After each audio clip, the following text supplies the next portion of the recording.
ಒಂದು ಕಾಗೆ ಒಂದು ಮರದ ಕೊಂಬೆ ಮೇಲೆ ಕೂತಿರುತ್ತಂತೆ, ಕುತ್ಕೊಂಡು ಕರ್ಕಶವಾಗಿ ಕಾ ಕಾ ಅಂತ ಕೂಗ್ತಿರುತ್ತಂತೆ. ಅದು ಕೂಗೋದನ್ನ ಕೇಳಿ ಕೆಳಗಡೆ ಕೂತಿದಂತ ಒಬ್ಬ ವ್ಯಕ್ತಿ ಕಲ್ಲೆತ್ತಿ ಆ ಕಾಗೆ ಹೊಡಿತಾನಂತೆ. ತಕ್ಷಣ ಆ ಕಾಗೆ ಹಾರ್ಕೊಂಡು ಈ ಊರಿನವ್ರು ಸರಿ ಇಲ್ಲ ಅಂತ ಹೇಳಿ ಪಕ್ಕದ ಊರಿಗೆ ಹೋಗುತ್ತಂತೆ. ಅಲ್ಲಿ ಹೋಗಿ ಅದೇ ತರ ಕೂಗ್ದಾಗ ಅಲ್ಲೊಬ್ಬ ಗನ್ನೆ ಹಿಡ್ಕೊಂಡು ಕೂತ್ಕೊಂಡ್ಬಿಟ್ಟಂತೆ.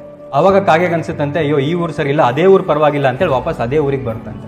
ಆ ಊರಿಗೆ ವಾಪಸ್ ಬಂದಾಗ ಅಲ್ಲಿದ್ದಂತ ಒಂದು ಕೋಗಿಲೆ ಹತ್ರ ಹೋಗಿ ಕಾಗೆ ಕೇಳ್ತಂತೆ, ಅಲ್ಲ ನೀನು ಕಪ್ಪಗಿದ್ಯಾ, ನಾನು ಕಪ್ಪಗಿದ್ದೀನಿ, ನೀನು ಕೂಗ್ತೀಯಾ ನಾನು ಕೂಗ್ತೀನಿ, ನಾನ್ ಕೂಗಿದ್ರೆ ಜನ ಕಲ್ ತಗೊಂಡು ಹೊಡಿತಾರೆ, ಬಟ್ ನೀನ್ ಕೂಗಿದ್ರೆ ಕೋಗಿಲೆ ಅಂತ ಎಲ್ಲಿ ಅಂತ ಹುಡುಕಿ ನೀನ್ ಕೂಗೋದನ್ನ ಕೇಳ್ತಾರೆ, ಯಾಕೆ ಹಿಂಗೆ ಅಂತ.